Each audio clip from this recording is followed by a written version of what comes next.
અને એક સાવ વાહિયાત દલીલ કે અમે જે દુઃખ ભોગવ્યું છે ને એ અમારા બાળકને અમારે નથી ભોગવું, અમને જે નથી મળ્યું ને એ અમારા બાળકને અમારે આપવું છે. રાધર બાળકને જ્યારે આપો ત્યારે બહુ પ્રેમથી કહો કે મને બહુ જેવું હતું નાનપણમાં હતો ત્યારે કે મને આ વસ્તુ મળે, પણ મને બહુ આનંદ છે કે પિતા તરીકે હું તને આપી શક્યો. દિલથી વાપરજે બેટા. અત્યારે તમે જો કોઈ બાળકને વસ્તુનું ખાસ મહત્વ રહ્યું જ નથી. હું ને તમે દર દિવાળીએ નવા કપડાં લેતા હતા ને તેનો ચામ જુદો હતો. અત્યારના બાળકોને તમે ગમે એટલું આપો ને એની આંખમાં તમે એ વિસ્મય, એ આનંદ જોતા જ નથી, કારણ કે આપણે અઢળક આપી દીધું છે. થોડાક અધૂરા રાખો, અધૂરા. એ માગે એ બધું આપી દેવાની જરૂર નથી.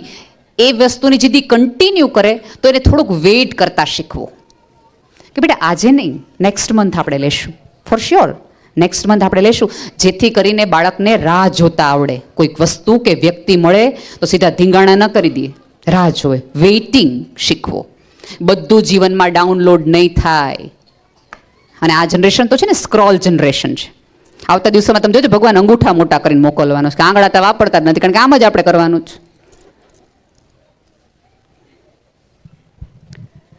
એક વખત એક શાળાની એક શિક્ષિકા હતી, એ પોતાના પેપર્સ ચેક કરી રહી હતી અને એ ધ્રુસકે ધ્રુસકે રડવા માંડી, બહુ જ રડવા માંડી. એના પતિ બહારથી આવીને હોલમાંથી બેડરૂમમાં આવીને કેમ આટલી બધી રડે છે, કેમ આટલી બધી રડે છે?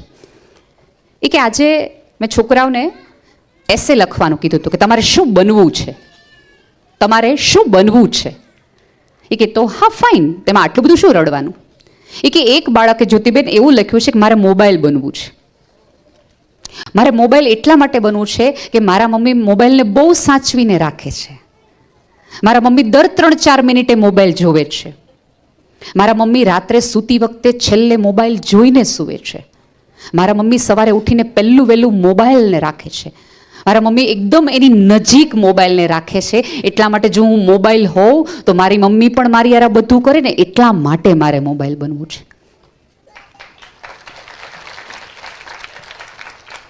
ઈશ્વરે તમને વ્યવસ્થા આપી હોય કે બાળકોનો બેડરૂમ જુદો હોય તો પણ છેલ્લે બાળકની આંખ બંધ થાય ત્યારે એની માનું મોઢું જોઈને આંખ બંધ કરે એ બહુ જરૂરી છે. એને થોડોક સ્પર્શનો આનંદ લેતા આવડો, એને માથે હાથ ફેરવીને સુવડાવો. છેલ્લે તમે તમારા બાળકને વાર્તા ક્યારે કીધી હતી? વાર્તા આપણે ક્યારે મૂકી છે? આપણે મૂકી દઈએ છીએ, હાલ આપણે સ્ટોરી સાંભળીએ. સ્ટોરી એમાં આપણે પ્રોનાઉન્સિએશન સ્ટોરીઝ. વાર્તા તો બોલીએ તો ધીંગાણા થઈ જાય ઘરમાં. આઇન્સ્ટાઈનને એક વખત એક સ્ત્રીએ પૂછ્યું હતું કે મારે મારા બાળકને તમારા જેવું બનાવવું છે તો મારે શું કરવું જોઈએ?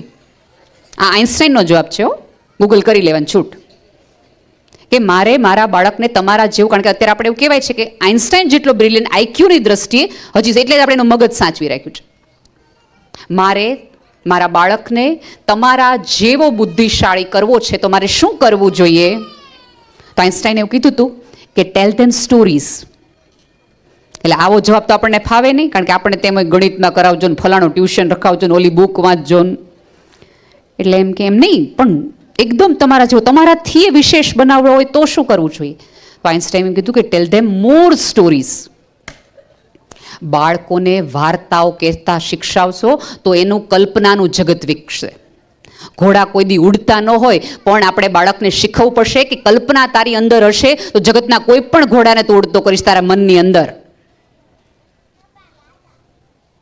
એ એકાંતમાં મુંજારામાં હશે ત્યારે એને તારાઓ વાતો કરતા દેખાશે જો એની કલ્પના શક્તિ વધશે. અને જે બાળકની કલ્પના શક્તિ ઓછી, એને તમે જો આઈક્યુ જેનો ઓછો હોય ને એની ઓવરઓલ કલ્પના શક્તિ ઓછી હોય. અત્યારે જેટલું આઈક્યુની જરૂર છે એટલા જ ઇક્યુની, ઇમોશનલ કોશનની જરૂર છે. એની સાથે એક નવો કોશન આવ્યો છે, એક્યુ, એડેપ્ટેશન કોશન. બાળકને એડેપ્ટેશન કરતા થાવ. તમે જો કોરોના પછી આપણે સૌથી વધુ તકલીફ પડી નવા વાતાવરણમાં ડીલ કરતા. અત્યારની તકલીફ બાળકોની એ છે, અમારે ભાવનગરમાં એક છોકરો બોર્ડમાં ફર્સ્ટ આવ્યો, સરસ કારકિર્દી બનાવી, 12th પછી પૂના ભણવા ગયો. જ્યોતિબેન એણે મમ્મીને બીજે દિવસે ફોન કર્યો કે મમ્મી અહીંયા લક્સ સાબુ નથી મળતો તો હું કયા સાબુથી નાવ? વ્યવહારુ જીવન જેને કહેવાય, એમાં તમારું બાળક 0 હોય અને ઓલામાં ફર્સ્ટ હોય તો તમે માનજો કે આવતા દિવસોમાં જુદા પ્રકારની રીતે તમારા બાળકને તમે ડિસેબલ બનાવ્યું છે. દરેક ડિસેબિલિટી જન્મજાત નથી હોતી, અમુક ડિસેબિલિટી આપણે બનાવીએ છીએ. એટલા બધા પેમ્પરે ન કરો કે તમારું બાળક વિચારવાનું જ ભૂલી જાય કે મને ઉપરવાળાએ મગજ દીધું છે. થોડાક કામ એને કરવા દો. અને મમ્મીઓની નમ્ર વિનંતી છે કે એનું સ્કૂલ બેગ એને જ ભરાવડાવો. એની બાજુમાં ચોક્કસ ઉભા રહ્યો અદબ વાળીને. બાળક રડે, તોફાન કરે, કાંઈ જ વાંધો નહીં. એક દિવસે બુક્સ વગર જાય, ટીચરનું દાટ લઈને આવે, કોઈ જ વાંધો નહીં. બીજે દિવસે મને મેમ ખીજાણા, તો તમારામાંથી એ જ વાક્ય નીકળવું જોઈએ કે બેટા આપણે આપણું સ્કૂલ બેગ ન ભર્યું હોય ને આપણી ભૂલ હોય તો આપણને કોઈ ખીજાય. બાળકને એની ભૂલની જવાબદારી લેતા શીખો, પ્લીઝ ન કરતા. અને બીજું કંઈથી ઓલા પ્રોજેક્ટ બનાવવા મોકલે. અહીંયા શિક્ષકોને વિનંતી છે કે જે બાળકનો પ્રોજેક્ટ બેસ્ટ, સૌથી વધુ દેખાવમાં હોય ને એને 0 માર્ક આપજો, કારણ કે એની મમ્મીએ બનાવ્યો છે. છોકરો હુઈ ગયો હોય પથારીમાં, છોકરાને ખબર ન હોય કે મારે શું બનાવવું છે, અને મમ્મી બનાવતી હોય, બિચારી 3:30 સ્કૂટર લેવા નીકળે, થર્મોકોલ ક્યાં છે, કલર ક્યાં છે, પોપટ ક્યાં મળે, એ જોઈને ખબર પડી જવી જોઈએ. સૌથી ઓછું માર્કવાળાને તમે જે દિવસે પસંદ કરશો ને તે દિવસે બાળકને પોતાને કરવાની ઈચ્છા થશે. બાળકને કહેવાનું કે બેટા આ પ્રોજેક્ટ તારી માટે, હું તારી સાથે રહું, તારે જે જોતું હોય આપણે સાથે લેવા જોઈએ, પણ બનાવવું તો તારે જ પડશે. બાળક એમ કે મને નથી આવડતું, તો કે તો મેમને કે તને શીખવાડે. આ તો આપણે શું હોય ખબર છે, વાલીઓની કોમ્પિટિશન હોય. જે આજે જે પેરેન્ટ્સ મિટિંગ સાથે આપણે ડ્રેસ પહેરીને ગયા હોય એ ડ્રેસ સાથે બીજી પેરેન્ટ્સ મિટિંગમાં જવાય જ, કારણ કે ફલાણા બેને તો કેટલું સરસ પહેર્યું હતું. મમ્મીઓની કોમ્પિટિશન તો મને બહુ જ સરસ રીતે ખબર છે, કારણ કે શિક્ષક છું એટલા માટે. ગાડી નહીં હોય તો હું નહીં જાઉં, કારણ કે ઓલું આપણે થોડાક રોલા પાડવા છે. આપણે પાછા સૌરાષ્ટ્રવાળા તો વટ પાડવો હોય ને, મોભો. આપણે આપણા સંતાનોને શીખવાડવું પડશે કે વસ્તુના આધારે તમારા વટને મોંભા નહીં રહીએ, તમારા વ્યવહારને કારણે તમારા મોંભા રહેશે. એ શીખવો, નહીં તો ભારે ભૂલમાં રહેશો. અને બીજું કે અમુક રીતના ન્યૂઝો છે, અમુક રીતના વ્યવહારો છે, અમુક રીતના તમારા વોટ્સઅપમાં આવતા વિડીયોઝ છે કે જેમાં મારી નાખો, કાપી નાખો, આમ કરી નાખો, તો વટ ન મળે, માન ન જળવાય તો આમ કરી નાખો, એવી તમામ વસ્તુથી તમારા બાળકને દૂર રાખો. તમે એને હું બધા અત્યારે જય શ્રી કૃષ્ણ બોલતા હશું, જય શ્રી રામ બોલતા હશું, બાળકને બોલાવો ચોક્કસ, પણ સાથે સાથે એ જે તમે નામ બોલાવો છો એ વ્યક્તિનું ચારિત્ર કેવું હતું, એ ભગવાન કેવા હતા એ તો સમજાવો. અત્યારે આપણી તો તકલીફ છે કે ભગવાન કામ ન કરે તો આપણે ભગવાને બદલી નાખીએ. 16 સોમવાર કર્યા શંકર ભગવાને, આટલું ન કરી દીધું, લાવો મંગળવાર વાળા ભગવાન. મંગળવાર વાળા ન કરે તો બુધવાર વાળા લાવીએ. તમે ને હું નાના હતા ને ત્યારે આપણા ઘરની અંદર મંદિરમાં આપણે 3 થી 4 ભગવાન જોયા હતા. આપણી શ્રદ્ધા ટકેલી હતી. હવે આપણા સંતાનો પહેલા 2 વર્ષના હોય ત્યારે જુદા ભગવાન જોવે, થોડાક મોટા થાય એટલે જુદા ભગવાન જોવે, એટલે કન્ફ્યુઝ થાય અને સર્વાનુમતે નક્કી કરે કે આમાં પડવા જેવું નથી. પછી આપણે એમ કે અત્યારની પેઢી છે ને એને બિલકુલ ધર્મનું નથી હો. ક્યાંથી હોય? આપણે શીખવાડ્યું, સાચું કીધું.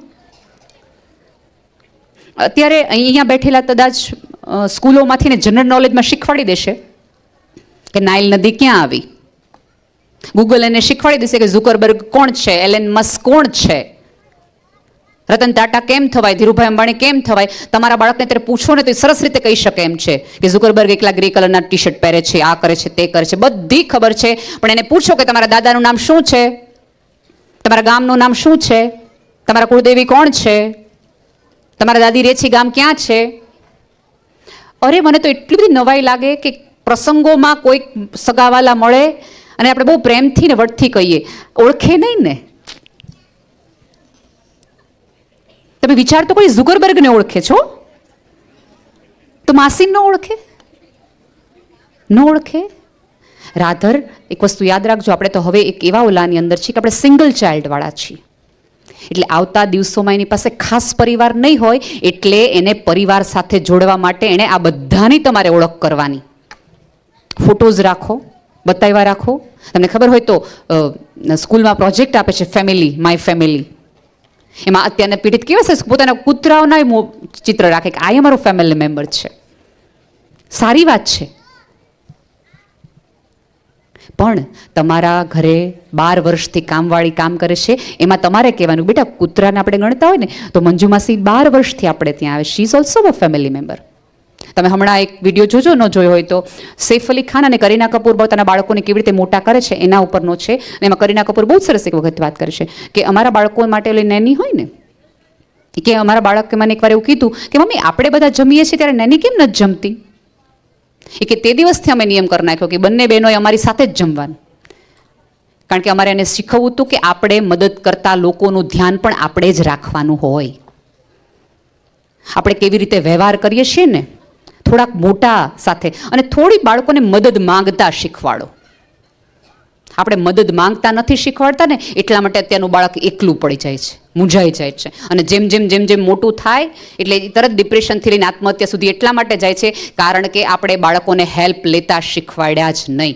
કે ક્યાંક તમે તકલીફમાં હો, મૂંઝવણમાં હો, કોઈ પાસે મદદ માગવી ઇટ્સ ઓકે, એનાથી તમે નાના ન થઈ જાય. આપણે વિડીયોમાં હું સાંભળીએ, અરે કામની મદદ માગવી એના કરતાં તો મરી ન જાય, સાંભળીએ છીએ આપણે બધા વિડીયોમાં. એટલે બાળકને મગજમાં એમ થાય કે ઓકે મદદ માગવા કરતાં તો મરી જવું સારું. અને કેવા કેવા વાક્યો બોલે, ગામ પાસે પૈસા માગવા એના કરતાં તો પંખે લટકી જવું સારું, મગાતા હશે રૂપિયા. એટલે એક પુરુષ છે એ ધંધામાં નિષ્ફળ જાય ત્યારે એ પહેલો પસંદગી એમ કરે ગામમાં માગવાનું નથી, મરી જવાનું છે. નાની નાની શરૂઆત કરાવડાવો. તમે હોટલ રેસ્ટોરન્ટમાં જાઓ ત્યારે અજાણ્યા સાથે વાત કરતા બાળકને શીખવું. બેટા સજ પૂછ્યા ને ઓલા અંકલને હજી કેટલી વાર છે, એમાંય ટોન આવો રાખવાનો છે, એલ પૂછ તો ખરો હવે કેટલી વાર લાગે છે. એક તો શિક્ષકોને તુકારે કહેવાનું બધા બંધ કરી દો, મા બાપોને વિનંતી છે. પપ્પા પાસે બાળક ફરિયાદ કરે કે બેટા બેટા પપ્પા મમ્મીએ મને આમ કીધું, હવે તારી મેમને અમે જોઈ લો, કાલ આવવા દે મને સ્કૂલે લે.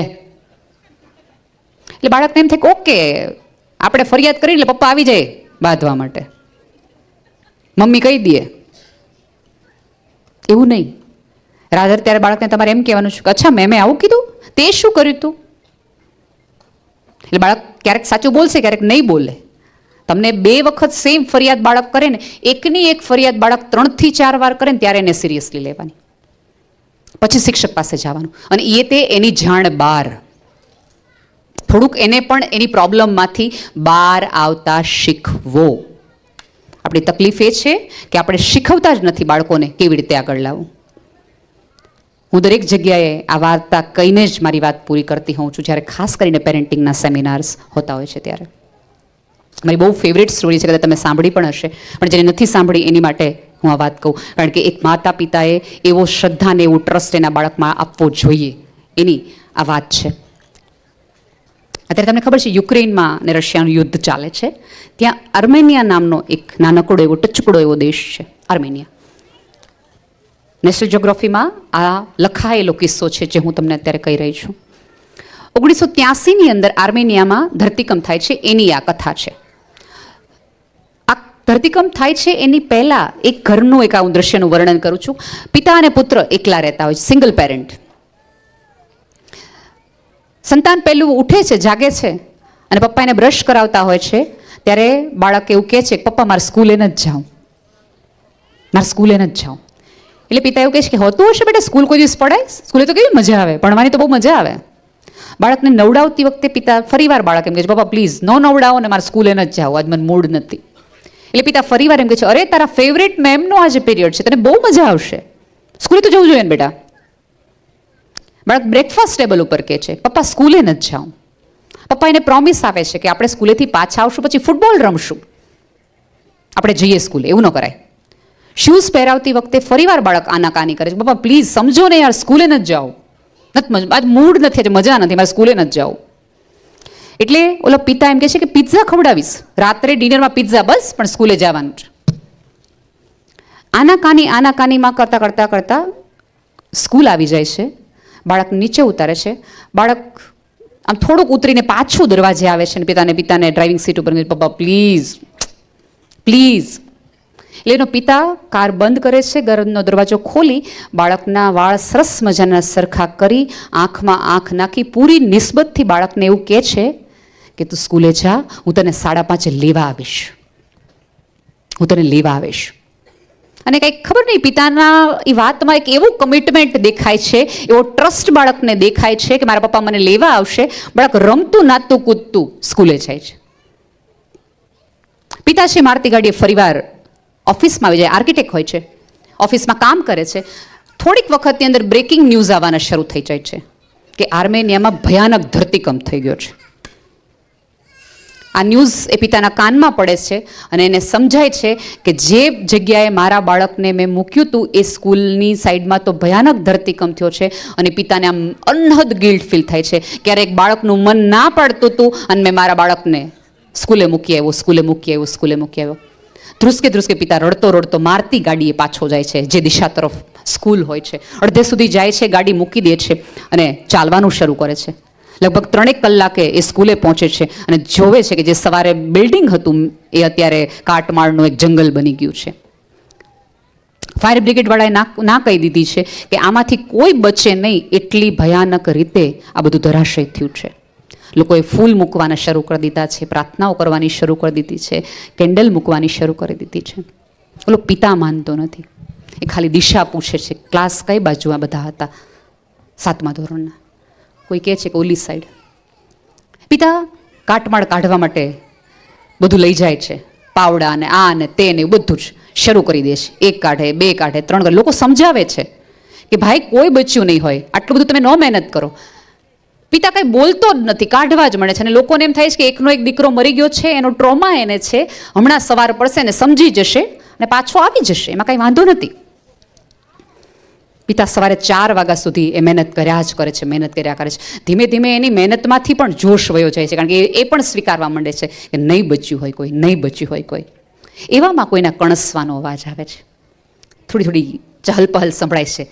ઓલી આંખમાં નૂર આવી જાય છે અને હાથમાં જોમ આવી જાય છે. એ કાઢવાનું શરૂ કરે છે. કાટમાળ કાઢતો જાય છે અને દેખાય છે બાળકો. 1 બાળક કાઢે, પોતાનું નહીં, 2, 3, 4, 5, 6, 7, 8 બાળક કાઢે છે. ત્યાં સુધી એનું બાળક નથી. પછી તો ઓલી માનવતાએ પરિવાર વારે છે, અરે આટલી મહેનત કરી પણ મારું તો ન નીકળ્યું ને. છેલ્લું બાળક 9મું બાળક કાઢે છે ત્યારે એને પોતાનો દીકરો અરમન, એનું નામ, એનો દીકરો નીકળે છે. અને અરમન આટલી બધી મહેનત પછી પણ અરમન એક પણ વાર એના પિતાની આંખમાં જોતો નથી. એટલે પિતાને દુઃખ લાગી જાય છે કે યાર બધાના મા બાપ વયા ગયા, હું તારો બાપ તરીકે 4 વાગ્યા સુધી મેં કાટમાળ કરી, તું મારી હામો ન જો. દુઃખ લાગી જાય છે. બાળક જીવતો છે એની આનંદની સાથે પેરેલલ બાપને દુઃખ થાય છે કે મારા દીકરાએ મને રેકગ્નાઇઝ ન કર્યો કે મેં એને બચાવી લીધો એમ. કથાની ટ્વિસ્ટ અહીંયા છે. અરમને ઓલા 8 છોકરાઓને ખભે હાથ રાખીને કીધું, મેં કીધું તું ને રોવામાં મારા પપ્પા આવશે લેવા માટે, આવશે મારા પપ્પા. તમે ખોટા રોતા હતા, મને ખબર હોય ને મારા પપ્પા આવે મને લેવા માટે.